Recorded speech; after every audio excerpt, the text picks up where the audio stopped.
বাংলাদেশের সংবিধানের সংশোধনের ইতিহাসে সবচেয়ে বাজে সংশোধনীগুলোর একটা পঞ্চদশ, মানে শেখ হাসিনার আমলে সবচেয়ে বাজেটি হয়েছিল।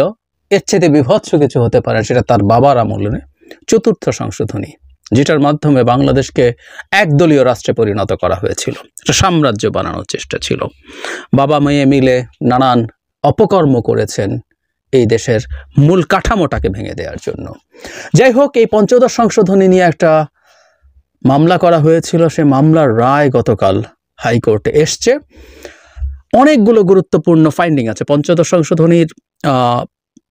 সবগুলো একই ভিডিওতে কথা বলছি না। আজ ইনফ্যাক্ট এই ভিডিওতে কথা বলবো তত্ত্বাবধায়ক সরকার নিয়ে কি হলো, এবং তত্ত্বাবধায়ক সরকার কি বহাল হয়ে গেছে, এবং যেহেতু যদি বহাল হয়ে থাকে, আমাদের তত্ত্বাবধায়ক সরকারের যে নিয়মটা ছিল, সর্বশেষ রিটায়ার্ড প্রধান বিচারপতি তত্ত্বাবধায়ক সরকার প্রধান হবেন ত্রয়োদশ সংশোধনীতে যেটা ছিল, তার মানে বিচারপতি ওবায়দুল হাসান, সেই ওবায়দুল হাসান যিনি ছাত্রলীগের প্রেসিডেন্ট জেনারেল সেক্রেটারির কাছ থেকে ফুল নিতেন, শেখ হাসিনার অতি অতি অতি অনুগত চাকর, তিনি তত্ত্বাবধায়ক সরকার প্রধান হবেন।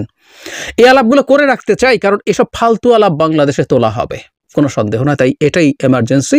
এছাড়া অনেক গুরুত্বপূর্ণ রায় আছে, এবং সংশোধনী পুরোটা বাতিল করে দেওয়া হয়নি। এর মধ্যে শেখ মুজিবুর রহমানের জাতির পিতা হওয়া, ৭ই মার্চের ভাষণ, এরকম আরও বেশ কিছু অতি বিতর্কিত জিনিস আদালত তার রায়ে অপসারণ করেননি। তারা সমর্থন করেন না বলেছেন, অপসারণ করেননি, এবং সেটা পরবর্তী সরকারের হাতে রেখে দিয়েছেন। কেন দিয়েছেন? এছাড়া অনুচ্ছেদের ৭-এর ক, খ দুটো খুবই আলোচিত বিতর্কিত অনুচ্ছেদ আছে, এগুলো গণভোট, নানান ইস্যু আছে, এগুলো নিয়ে আলাদা একটা ভিডিওতে কথা বলবো। তত্ত্বাবধায়ক সরকার নিয়ে একটু কথা বলি। সেটা হচ্ছে এই সংশোধনী, পঞ্চদশ সংশোধনী যে জিনিসগুলো বাতিল করা হয়েছে, এর মধ্যে সংবিধানের ৫৮ অনুচ্ছেদে যে তত্ত্বাবধায়ক সরকার ব্যবস্থা ছিল, যেটা বিলুপ্ত করা হয়েছে পঞ্চদশ সংশোধনীর মাধ্যমে, সেগুলোকেও মানে বিলুপ্ত করাটাকে বাতিল করা হয়েছে, এবং এটা মানে পঞ্চদশ সংশোধনীর আমাদের সংবিধানের মূল কাঠামোকে আঘাত করেছে, এরকম বলেছে। এবং সেই রায়ে আমি নিজে রায়টা পড়িনি, কিন্তু এই রায়ের প্রধান আইনজীবীদের একজন আমার সাথে একটা টক শোতে ছিলেন, এবং সেখানে তার কাছ থেকে শুনলাম আদালত স্পষ্টভাবে তত্ত্বাবধায়ক সরকার রেস্টোর্ড এভাবে বলেছেন। তার মানে তত্ত্বাবধায়ক সরকার ফিরে এসছে তাদের এই রায়ের ফলে, এই কথাটা আদালত বলেছেন। তিনি অত্যন্ত দায়িত্বশীল একজন আইনজীবী, উনি এটা বলেছেন, সুতরাং এটা সঠিক, এটা বলা হয়েছে। বিস্তারিত রায় আমরা পেলে আস্তে আস্তে এগুলো বুঝতে পারবো, জানতে পারবো। এটা নিয়ে তর্ক বা বিতর্ক কেউ করবেন, কারণ হচ্ছে পঞ্চদশ সংশোধনীতে যেটা বিলুপ্ত করা হয়েছিল, সেটা আগের একটা রায়ের আলোকে বা ওই রায়ের ঘাড়ে বন্দুক রেখে এটা করা হয়েছিল। সেটা হচ্ছে ত্রয়োদশ সংশোধনীকে বাতিল করে দিয়েছিল আদালত, এবং আমি আগে একদিন তাকে নিয়ে আলাদা একটা ভিডিও করেছি। আমি সেই ভিডিওটা আপনাদের দেখতে বলবো, বা অন্তত আবার একটু বলে রাখবো, শেখ হাসিনার সাথে আমরা সাবেক প্রধান বিচারপতি খায়রুল হককে চিনে রাখবো, এই ফেসটা আমরা চিনে রাখবো। আমাদের দেশ ধ্বংস করায় শেখ হাসিনার সবচেয়ে প্রধান সহযোগীদের একজন এই ভদ্রলোক। আমাদের ভবিষ্যৎ ধ্বংস করেছেন নিজের কিছু বেনিফিটের জন্য। ওনার টাইম লাইন কীভাবে উনি এটা করেছেন, কীভাবে তাকে আনা হলো, কীভাবে চাকরি শেষ হওয়ার 7 দিন বা 10 দিন আগে তিনি তড়িঘড়ি করে এই রায় দেন, তড়িঘড়ি হিয়ারিং করে, অথচ এটা ফ্রিজ ছিল। এইসব নিয়ে অনেক কথাবার্তা আছে, আমি এগুলো নিয়ে একদিন কথা বলবো। সো এই ভদ্রলোক ত্রয়োদশ সংশোধনীকে বাতিল করেছিলেন, এবং অনেক কিছু, মানে আমি আজকে আর এটা ডিটেল বলি না। আমাদের নিশ্চয়ই মনে আছে যে 7 জনের মধ্যে যে স্প্লিট একটা ভার্ডিক্ট ছিল, 3 জন বিপক্ষে গিয়েছিলেন। নট অনলি দ্যাট, 9 জন বা 10 জন অ্যামিকাস কিউরির মধ্যে শুধু 2 জন তত্ত্বাবধায়ক সরকার বাতিলের পক্ষে ছিলেন, বাকিটা সবাই অ্যামিকাস কিউরি, মানে হচ্ছে আদালতের বন্ধু। যারা এই বেসিকটা জানে না তাদের উদ্দেশ্যে বলছি, আদালত মাঝে মাঝে তার খুবই সিগনিফিক্যান্ট এবং খুবই ইম্পর্টেন্ট কেসের ক্ষেত্রে সবচেয়ে প্রতিষ্ঠিত লয়ারদেরকে ডেকে পরামর্শ নেন। ল্যাটিন এটাকে অ্যামিকাস কিউরি বলে। সেই অ্যামিকাস কিউরিরা ওভারওয়েলমিংলি এটা রাখতে বলেছিলেন, কিন্তু এটা বাতিল করা। সো এই রায়টাকে ভিত্তি করেই পঞ্চদশ সংশোধনীতে ওটা ঢোকানো হয়েছে, ওটা করা হয়েছে যে না, আদালত বলেছে। যদি আদালত কি বলেছে এগুলো আমরা অনেকবার কথা বলেছি, যে শর্ট ভার্ডিক্টে বলা হয়েছিল যে পরবর্তী দুটো ওখানে উল্লেখ করে দেওয়া হয়েছিল, এত এবং এততম দুটো তত্ত্বাবধায়ক সরকারের অধীনেই হতে পারে, কারণ যেটা ইম্পর্টেন্ট ব্যাপার, রাষ্ট্র এবং জনগণের নিরাপত্তাই সর্বোচ্চ আইন। তো যাই হোক, সে ত্রয়োদশ সংশোধনী বাতিলের যে রায় হয়েছে সেটারও একটা রিভিউ অ্যাপিল হয়েছে, সেটার হিয়ারিং হবে আগামী মাসে। এবং দুজন আইনজীবী দুরকমভাবে কথা বলেছেন, এটা এই রিট করেছেন। তাদের মধ্যে একজন হচ্ছে ডক্টর বদিউল আলম মজুমদার, তার আইনজীবী ডক্টর শরীফ ভূঁইয়া। তিনি বলেছেন আবার যে ওইটার যদি রিজলভড হয় এবং যিনি অ্যাপিলটা করেছেন রায় যদি তার পক্ষে থাকে, অর্থাৎ ত্রয়োদশ সংশোধনী বাতিলের রায় যদি বাতিল হয়, তাহলে তত্ত্বাবধায়ক সরকার ফিরে আসবে। কেউ কেউ বলছেন এখন, কেউ বলছে তখন।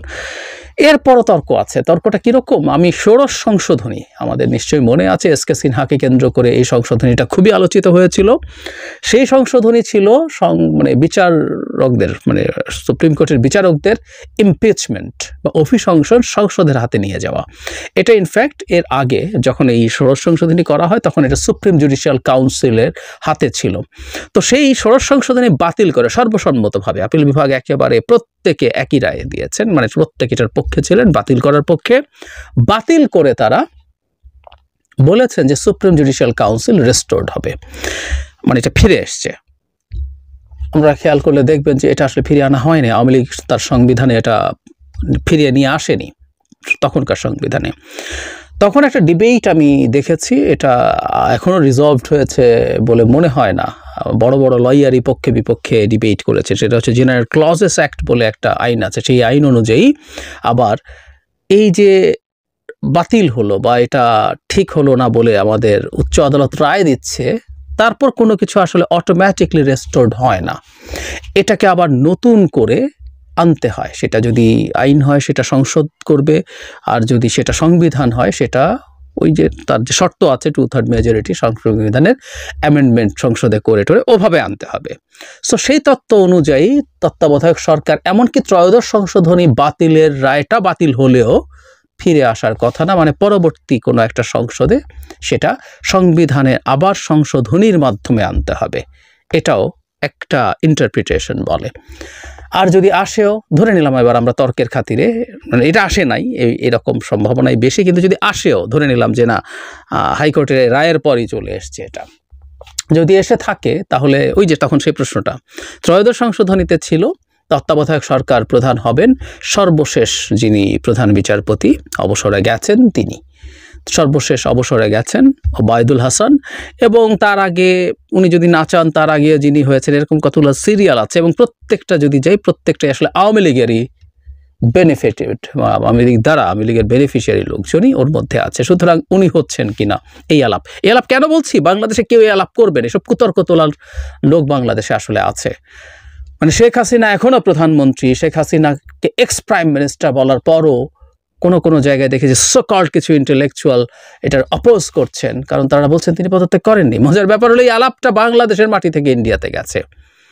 কিছু কিছু মানুষ তাদের ব্যক্তিগত কিছু হিসাব নিকেশের জন্য এই সংবিধান বাতিল করাতে চেয়েছিলেন, তার জন্য নানান রকম ভয়ভীতি দেখানোর চেষ্টা করেছেন ভুলভাবে, মিথ্যাভাবে।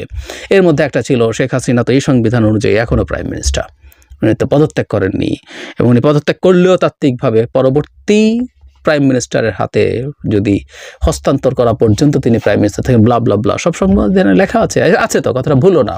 সো এগুলো এনে দেখানোর চেষ্টা করা হয়েছে। অথচ আর্টিকেল 106 অনুযায়ী আমাদের প্রেসিডেন্ট রেফারেন্স নিয়েছিলেন আমাদের সুপ্রিম কোর্ট থেকে, এবং তখন ওবায়দুল হাসান ছিলেন। কিন্তু মানে মজার ব্যাপার, নতুন প্রধান বিচারপতিও না, শেখ হাসিনার প্রধান বিচারপতি ওবায়দুল হাসান ছিলেন। তারা সেই রেফারেন্স আপিল বিভাগ থেকে বলেছে যে এই সরকার গঠন বৈধ। তো শেখ হাসিনার আর কোনো নাম নিশান আসলে থাকার কারণ নেই। ঠিক একইভাবে তত্ত্বাবধায়ক সরকার এটা ওইভাবে আর রেস্টোরড এখন এই সরকারের অধীনে হবে না, এই সরকারটা এভাবেই থাকবে এবং তার অধীনেই নির্বাচন হবে। এবং অ্যাটর্নি জেনারেল এটার ইন্টারপ্রিটেশনে বলেছেন যে নির্বাচনের সময় এই সরকারটাই তত্ত্বাবধায়ক সরকার হিসাবে কনভার্টেড হবে। আরও যদি আমাদের কোনো কনফিউশন থাকে এগুলো নিয়ে রেফারেন্স নেওয়া যাবে। ওবায়দুল হাসান তত্ত্বাবধায়ক সরকার প্রধান হচ্ছে না, ইটস ফর শিওর। উনি দেশে আছেন কিনা তাও জানি না, পালিয়ে টালিয়ে যাওয়ার কথা। এসব লোকজন বাংলাদেশে বসবাস করবে, এই সাহস তাদের, মানে আমি বলছি না কার উপরে হামলা যে চেহারা তাদের আছে, শেখ হাসিনার অনুগত লোক হিসেবে চেহারা দেখাতে তাদের বাংলাদেশের লজ্জিত হওয়া উচিত। জানি না তিনি আছেন কিনা। যাই হোক, তত্ত্বাবধায়ক সরকার ফিরে এসছে বা ফিরে আসার পথ সুগম হয়েছে, এটা নিয়ে কোনো কনফিউশন নাই। বাংলাদেশে তত্ত্বাবধায়ক সরকার নিয়ে সবাই এখন একমত। আমি এই কথাটা এখানে খুব বলছি যে এই নির্বাচন তো ডক্টর ইউনূস সরকারের অধীনে হবে, তারপরে এই নির্বাচনে যদি ধরে নিলাম আমরা তাত্ত্বিকভাবে বিএনপি নির্বাচিত হলো, বিএনপি নির্বাচিত হওয়ার পর ধরে নিলাম বিএনপি তত্ত্বাবধায়ক সরকার সংবিধানে যোগ করলো না, সংবিধান সংশোধন করে আওয়ামী লীগ পরবর্তী নির্বাচন করতে আসলো। আওয়ামী লীগ তখন সেই নির্বাচনের শর্ত হিসেবে বিএনপির অধীনে করব না, তত্ত্বাবধায়কের অধীনে হবে। মানে সেই পুরনো ইতিহাস যেটা তারা মিড-90s করেছিল বিএনপির বিরুদ্ধে। তো তার মানে কথাটা হচ্ছে এই, বিএনপি আসলে নিজে তত্ত্বাবধায়ক করবেই, কারণ এখনও শুরু থেকে তারা বলছেন এটার জন্য লড়াই করেছেন, এবং এখন একটা ফেভারেবল কন্ডিশন থাকার পরও তাদের 31 দফায় খুব গুরুত্বপূর্ণভাবেই ওটা আছে, তারা এটা করবেন। আওয়ামী লীগ করবে, অন্যান্য দল করবে, তার মানে বাংলাদেশে 100% মানুষ তত্ত্বাবধায়ক সরকারের পক্ষে আছেন। আমরা নানান রকম পরীক্ষা নিরীক্ষার মধ্য দিয়ে এই দেশটাকে ধ্বংস হতে দেখেছি। বাংলাদেশের শুরু থেকে তত্ত্বাবধায়ক সরকার ছিল না, পরে এসছে, পরে আবার শেখ হাসিনা সেটাকে বাতিল করেছেন। সব কিছু দেখে আমরা নিশ্চিতভাবে বুঝতে পারছি এই সরকারটা লাগবেই। সুতরাং দেশের জনগণ যখন ওভারওয়েলমিংলি চায়, সেটা এখনই হয়েছে বা আরেকটু পরে হবে, তাতে কিছু আসে